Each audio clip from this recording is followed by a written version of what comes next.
今回のハック&DIY チャンネルは、釣りで使う小型水中カメラを作っていくぜ。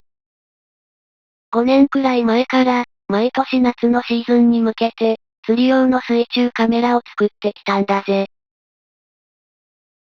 こんな感じに、マグロをメインターゲットに、毎年撮影にトライしてるぜ。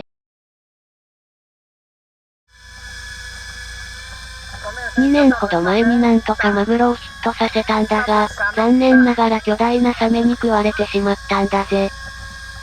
その後、何度もトライしたが、マグロを釣ることができてないんだぜ。カメラをつけなければ釣れるので、釣れない原因はカメラが邪魔なせいなんだぜ。下手なせいじゃないんだぜ。これまでラズベリーパイゼロでカメラを作ってたんだが、サイズが大きすぎて、どうしても釣りの邪魔になってしまうんだぜ。でかいマグロも、こんな小さな餌で釣る繊細な釣りなので、ラズベリーパイゼロを使ったカメラに限界を感じたんだぜ。なので、超小型リナックスマイコンを自作して、超小型水中カメラを作ろう。まず、メインのマイコンチップを決める必要があるぜ。マイコンチップに必要な条件はこんな感じだぜ。まず、サイズが小さくて、カメラが接続できないとダメだぜ。あと、メモリが別チップだとサイズが大きくなるから、パッケージ内に十分な容量のメモリが載ってる必要があるぜ。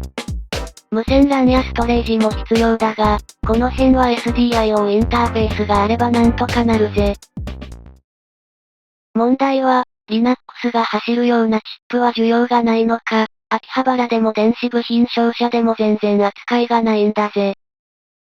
いろいろ探したところ、このオールウィナー社の V853S というチップが使えそうなんだぜ。2022年末に提供開始された比較的新しいチップで、必要な機能は全て搭載しているんだぜ。ただ、AI 用のニューラルエンジンはともかく、ARM コアに加えて、リスク5のコアまで載ってるのは謎だぜ。ちなみに、オールウィナー社は、ファミコンミニとかに使われているチップを作ってる会社だぜ。開発キットを買ったら、個人相手に NDA 対象の技術文章や SDK も提供してくれたんだぜ。まずは、試作ボードを作って、動かしてみたぜ。電源部がなかなか動かず、結構苦労したぜ。無線 LAN チップは、電波法対応の関係で、オールウィナー社推奨ではなく、アメリカのメーカーの別のチップを使ってるぜ。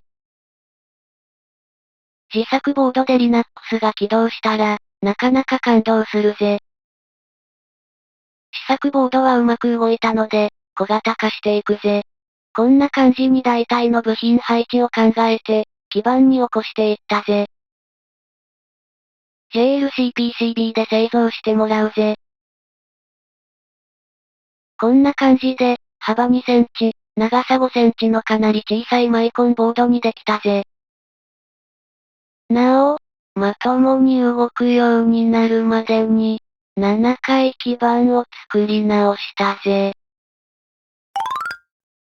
カメラも、ラズベリーパイ用のモジュールとかだとサイズが大きいし、水深が深いと暗くて映らなくなってしまうぜ。なので、CMOS イメージセンサのチップを買ってきて、小型のカメラモジュールを自作することにしたぜ。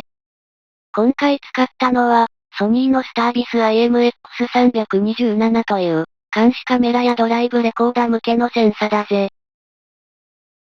ソニーの製品だけど国内じゃチップ単体は流通してないので、これも中国から個人輸入したぜ。こんな感じに、センサのサイズギリギリを攻めたサイズにしてみたぜ。これで、カメラを細くできるんだぜ。ケースなんかを 3D プリンタで作成して、これで部品は全部揃ったぜ。組み立てると、こんな感じになるぜ。これで完成だぜ。専用充電器も作ったんだぜ。カメラをはめ込むと、自動的に充電されるぜ。1回の充電で2時間くらい撮影可能だぜ。海水センサで、水中に入っている時だけ撮影することが可能だぜ。ちょうど、シイラのルアー船が始まったので、まずは、これに持って行ってみるんだぜ。カメラが小さいから、ルアー釣りにもなんとか使えるんだぜ。3台作って、準備万端だぜ。糸が切れてなくしても泣かないんだぜ。実はこのカメラ、作ったのは去年なんだぜ。作るのに半年以上かかってしまって、去年はシーズンに間に合わなくて、ほとんど釣りに使えなかったんだぜ。今年はこのカメラで色々な魚を撮影したいんだぜ。ということで、まずはシイラを取りに行ってくるんだぜ。